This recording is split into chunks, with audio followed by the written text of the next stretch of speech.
राधे राधे भोले भोले राधे राधे हमारे प्यारे हमारे प्यारे हमारे प्यारे हमारे प्यारे देवरी गाँव में राधे राधे बच्चे बोले राधे राधे बूढ़े बोले राधे राधे राधे राधे राधे राधे श्री राधे राधे श्री राधे राधे श्री राधे राधे श्री राधे राधे श्री राधे राधे श्री राधे राधे बोलो राधे राधे श्री राधे राधे श्री राधे राधे श्री राधे राधे श्री राधे राधे श्री राधे राधे श्री राधे राधे श्री राधे राधे श्री राधे राधे श्री राधे प्रेम से बोले राधा वल्लभ भगवान की जय, शीतला मैया की जय, हनुमान जी महाराज की जय, समस्त ब्राह्मण देवी देवताओं की जय, पुत्र देवताओं की जय। नमः पार्वते हरे हरे महादेव। परमानंद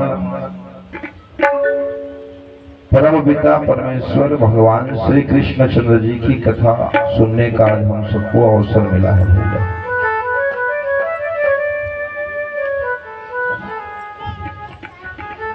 कहे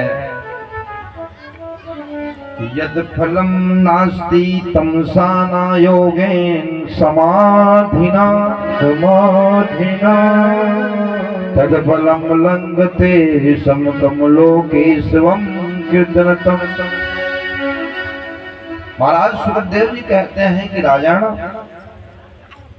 जो फल तपस्या से योग से जो फल तपस्या से योग और समाधि से नहीं मिलता वो फल रामायण की सत्संग हो, शिव पुराण की सत्संग हो, भागवत की कथा सुनने से प्राप्त होता है। कलयुग पर कलयुग में ना ज्यादा तपस्या करने की जरूरत है, ना तप करने की जरूरत है, ना समाधि में लीन होने का जरूरत है। यद फलम नास्ति तमसम योगेन समाधिना तद फलम लंघते। भगवान की कथा सुनने से वो कलयुग में फल प्राप्त होता है, मात्र सत्संग से। राजा परीक्षित नाम जीव को श्राप मिला है कि आज से 7 दिन के अंदर तक्षक नाग काटने से राजा परीक्षित की मृत्यु हो जाएगा। बताओ, जो मरने वाला है, जिसको पता चल जाए कि 7 दिन बाद मृत्यु होगा, क्या वो भागवत सुनेगा? क्या भागवत करवाएगा? जिनको पता चल जाए कि वो 7 दिन बाद मर जाएगा, वो डॉक्टर को ढूंढेगा, वैद्यराज को ढूंढेगा। लेकिन राजा परीक्षित ने किसको ढूंढा? गुरुदेव सुखदेव जी महाराज की। जीने से पहले भागवत और मरने के बाद भी भागवत, और जीते जी सुन ले तो अति आनंद है। ये समय हमको मिला है आज सुंदर साहू परिवार पर श्रीमद् भागवत की कथा सुनने का। राजा परीक्षित जी सुंदर नयनी सारण तीर्थ प्रयागराज गंगा नदी के किनारे पर बैठ गए। जिस सभा में आप भगवान की कथा के लिए बैठे हो, ये बहुत बड़ी तपस्या है। 2 बजे कथा चालू हो रहा है, गर्मी भी हम सह रहे हैं, और आप हम लोगों के पास तो गद्दा लगा हुआ है, पंखा लगा हुआ है, श्रोताओं तो जैसे भी बैठ करके सुन रहे हैं। महाराज ज्यादा तपस्या करता है कि जजमान? मेरे दिमाग से तो जजमान ज्यादा तपस्या करता है। बोले वृंदावन बिहारी लाल की जय। यही तपस्या है जो जंगल में जाकर के कान जगह में बड़े बड़े संत लोग पहले तपस्या करते थे, खाना पीना को छोड़ करके। महाराज को पूछे उपवास रखता है कि नहीं? भले जजमान को बोल देंगे, जजमान आपको उपवास रखना पड़ेगा। लेकिन संतोषी व्रत की जो कथा होती है, दान शुक्रवार है शायद, बोली संतोषी माता की जय। संतोषी माता की पूजा करने के लिए जाओगे तो पंडित को भी उपवास रहना पड़ता है। उसमें टमाटर खट्टा निषेध रहता है। जब पूजा के लिए कोई न्योता दे दे कई बार होता है महाराज संतोषी माता का विज्ञापन करना है तो पहले पूछेंगे पंडित जी आपको बिना भोजन के आना है, बोले संतोषी माता की है।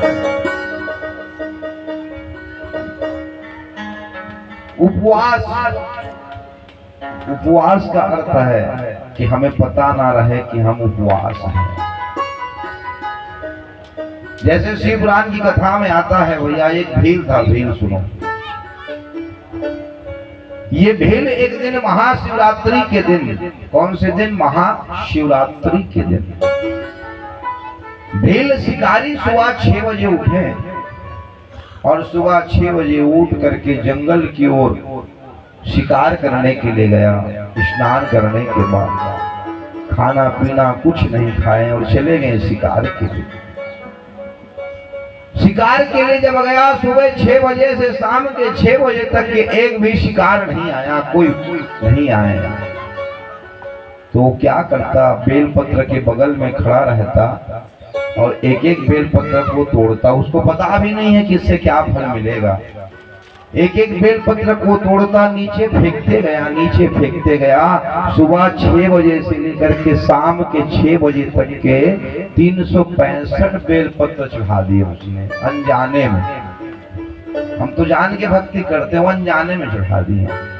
फेंकता गया, बगल में शिव जी का मंदिर था भैया, शिवलिंग रखा हुआ था। वो बेलपत्र कहाँ गया? शिवलिंग पर। काम करने के लिए गए हैं, शिकारी काम करने के लिए। शाम 6 बज गए। 6 बजने पर 365 बेलपत्र भगवान महादेव जी में अर्पण हुए। शिव पुराण में लिखा है कि अगर हम 365 बेलपत्र शिवरात्रि के दिन अर्पण कर देते हैं महादेव में, बोल बम, महादेव में अगर अर्पण कर देते हैं तो 1 साल का पुण्य फल प्राप्त होता है। कितने दिन का? कितने बेलपत्र का? 365 बेलपत्र को भगवान शिवलिंग में अर्पण करने से साल भर में 1 साल का पुण्य फल प्राप्त होता है।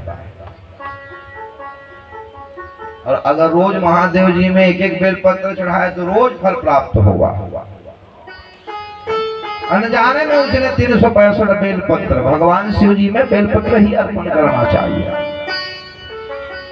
365 बेलपत्र ज्यों ही पूरा हुआ, ज्यों ही 365 बेलपत्र पूरा हुआ, भगवान महादेव जी प्रकट हो गए हैं। बोल महापति महादेव भगवान महादेव जी प्रकट हो गए भैया। और जब भोलेनाथ भगवान जी प्रकट हुए ना तो शिकारी देखते रह गया। भगवान को बोले कि प्रभु मैं तो जहाँ तक के यज्ञ अनुष्ठान में तो जाता नहीं, सुना हूँ पर भी कि लोग भगवान आप अच्छे कर्म करने वाले को दर्शन देते हो, जो पुण्य करता है उसको दर्शन देते हो, और मैं तो भील हूँ, शिकारी हूँ भैया, मुझे दर्शन दे दिए। तो भगवान महादेव जी बोले भैया भले आप शिकारी हो और आज कौन सा दिन है? शिवरात्रि का दिन है। और तुम निर्जला रख दिए उपवास, उनको पता भी नहीं है। सुबह 6 बजे से उठे हो और शाम के 6 बज गए, जल भी नहीं पिए हो। इसलिए शिव जी कहते हैं जो शिवरात्रि के दिन अगर मुझे बेलपत्र अर्पण कर दे और उसको पता नहीं रहे कि आज उपवास है तो मैं उनसे ज्यादा प्रसन्न होता हूँ, इसलिए मैं तुझे दर्शन दिया हूँ। बोल वृंदावन बिहारी लाल अर्थात प्यारे सज्जनों, जिस काम को हम करने जा रहे हैं उस काम के बारे में हमको स्वयं को पता ना रहे, ये भगवान के ऊपर छोड़ दो। जो कर रहा है परमात्मा कर रहा है और परमात्मा की ही आशीर्वाद से यज्ञ हो रहा है, तब जाकर हमको ये जीवन में भगवान के प्रति बढ़ने का आस्था मिलेगा। ये तब उत्तम, इसलिए सुखदेव जी कहे हैं जो फल ना ही समाधि से, जो फल ना ही तपस्या से, सिर्फ भक्ति युग में भगवान को प्राप्त करना है तो सत्संग से भगवान प्रसन्न हो जाते हैं। बोलवा के बिहारी लाल की जय। सत्संग से भगवान की प्राप्ति हो जाता है। राजा परीक्षित जी बैठ गए आसन में। सुखदेव जी ने भगवान कन्हैया जी को वंदन किया है। सच्चिदानंद रूपाय विश्वोपदात हेतवे तापत्रय विनाशाय श्री कृष्णाय वयम नमः। सच्चिदानंद, सच्चित आनंद, इसलिए उनका नाम पड़ा सच्चिदानंद। जहाँ भगवान की कथा हो जाए, कृष्ण का जहाँ कथा हो जाता है, कितनों भी परेशान रहे भैया, वो घर आनंद से भर जाता है। सत्संग के माध्यम से, भगवान की कथा के माध्यम से वो जीव जुड़ने का काम करता है, क्योंकि जीव शिव से मिलता है, आत्मा परमात्मा से मिलता है। और आज हम सब लोग पितृ पक्ष में कथा सुन रहे हैं, है ना। कई जगह आज ही विदा खेते हैं। जमारा वाले गांव में, आपके गांव में शायद कल होगा, कल अमावस्या भी है। अमावस्या में पितृदोष का निवारण होगा, है ना। जितने भी फोटो नहीं लाए ले आएंगे, और कल अमावस्या में उनके नाम से जो भी बने भगवान के लिए, पितर देवता के लिए अपने तरफ से जो भी बन जाए करना। बोले श्याम रामचंद्र की जय। ऐसा नहीं कि जो भागवत करा रहे हैं उसकी पितर, ये पितर है। पितर में जहाँ भागवत होता है, पूरा गाँव की भागवत हो गया, समझ जाओ। इससे पितरी दोष समाप्त होगा। सबसे बड़ा दोष है भैया पितरी दोष। राहु भी मान जाएगा, केतु भी मना लेंगे पंडित जी, शनि ग्रह तोड़ देंगे, लेकिन ये पितरी दोष बड़ा बेरक बनता है। कितनों भी कमाओगे, घर में एकत्रित नहीं हो सकता। पितरी दोष में आज हम भागवत कथा करवा रहे हैं। हम लोगों को कल भी बताया ना है कि हमारा जो पुण्य है, हम शीतला मंदिर के सभी भगवान की कथा सुन रहे हैं। दूसरा पितृदोष चल रहा है, पितर चल रहा है, उसमें कथा हो रहा है। और तीसरा नवरात्रि में हमारा कार्य संपूर्ण हो कि पंचमी के दिन जो सब काम पंचमी के दिन बनता है। इसलिए कहना सदा भवानी दाहिनी सन्मुख रहे गणेश, और 5 देव रक्षा करे ब्रह्मा विष्णु महेश।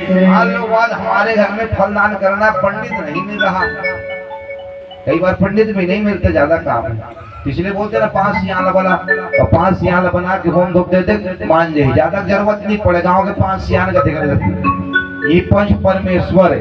और जहाँ पंच परमेश्वर होम दे दे तो समझ जा शीतला गांव के देवी देवता माने लगे। बोल शीतला मैया की। राजा परीक्षित से कहे, राजा अब हम तुम्हें कथा सुनाते हैं, ध्यान से सुनना। कथा चालू होगा। तो 2 दिन ले कैसे करत रहे महाराज। बोले वहां के बिहारी लाल जय। ये रसा स्वादन है भैया, भागवत यहाँ से भी स्टार्ट होगा। हमारे गुरुदेव जी हैं, जो 4 दिन बाद जब मैं अपने गांव में भागवत कराया, तो उसका कथा 4था दिन चालू हुआ। मैं सोच रहा था परीक्षित आज नहीं आया, कल नहीं आया, कब आएगा। 4था दिन आया परीक्षित जी। बोले परीक्षित महाराज की जय जय।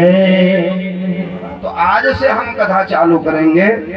सच्चिदानंद रूपाय है। मैं फिर से निवेदन करूं, समस्त देवी देवताओं को आइए और अपना स्थान ग्रहण करिए। पितृ देवताओं से निवेदन करूं कि है पितृदेव आप आइए, ग्रहण करिए। और हमारे भी पितृदेव से निवेदन करें, आप भी हमारे इस पावन मंच पर आइए और कथा का आनंद लीजिए। राजा, एक समय की बात है, एक स्वयंभू मनु जी महाराज जी थे। स्वयंभू मनु, और एक था कश्यप जी महाराज। मरीचि का पुत्र था कश्यप जी। और कश्यप मुनि सुंदर रोज भगवान की तपस्या करता था, रोज भगवान के सेवा में लीन रहता।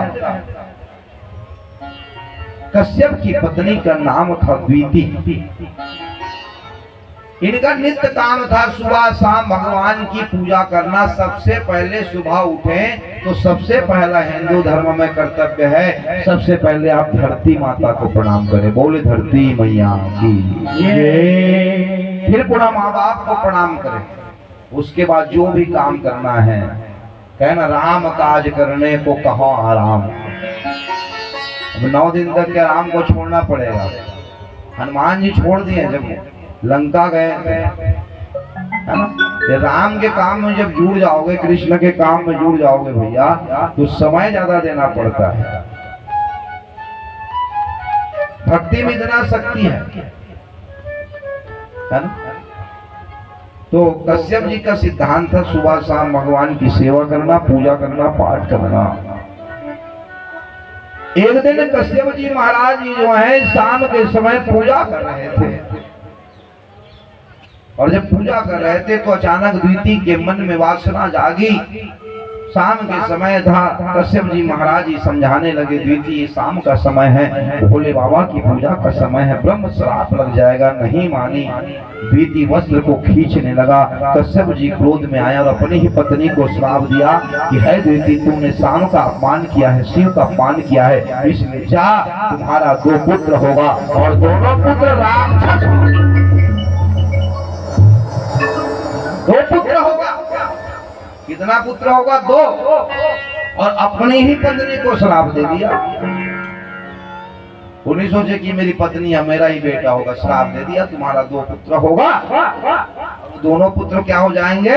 राक्षस हो जाएंगे। दीदी घबरा गए, बोले महाराज वो तो आपका भी पुत्र होगा और तुम दूसरे को ने अपनी पत्नी को श्राप दी। बोले ब्रह्म वाक्य जनार्दनम, ब्रह्म की वाणी कभी मिथ्या जाने वाला नहीं है। जिस तरह से धनुष से तीर छूट जाए, निकल जाए, वापस नहीं आता, उसी तरह ब्राह्मणों की वाणी होता है। इसलिए प्यारे सज्जनों, हमेशा ब्राह्मणों से आशीर्वाद लेने के बारे में सोचना चाहिए। ब्राह्मण भी ब्रह्मनीति हो ना, कर्मकांडी हो, श्राप दे। माता दीदी घबराने लगी। महाराज बोले हमारे फूल को कैसे तरना होगा? तुम तो राक्षस बना दी हमारे बेटे को। तो बोले हमारा बेटा जरूर राक्षस होगा, लेकिन जो हमारा नाती होगा, कौन होगा? नाती होगा, वो हमारे पूरा कुल को तार देंगे। यही प्रहलाद होगा। बोले भक्त और भगवान की जय। भले बड़ी दुख की बात है कि भागवत हमारे बाल गोपालों के सानिध्य में स्वर्गीय कोमल राम जी साहू, स्वर्गीय चंद्रशेखर जी साहू जी की स्मृति में हो रहा है। जीना था भगवान, लेकिन लिख दिया था कितने दिन। लेकिन एक बार भी अध्यात्म में जाकर के सोचे, यही बात है, नाती जो होगा वो कुल को तार देगा। और आज ये दोनों भाई ने मृत आत्मा तो होकर के पूरे पूरे कुल को तार दिया।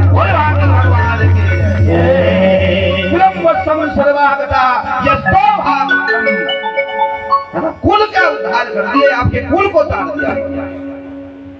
दुखित की बात है जरूर, लेकिन कहे मानस में आए हैं, सो जाएंगे राजा रंग फकीर, और कोई चढ़े पाल की भैया और कोई बंधे जंगल। जिनका जन्म हुआ है उसका मृत्यु होना निश्चित। भगवान लिख देते हैं कि इस आदमी को इतने दिन तक के जीना है।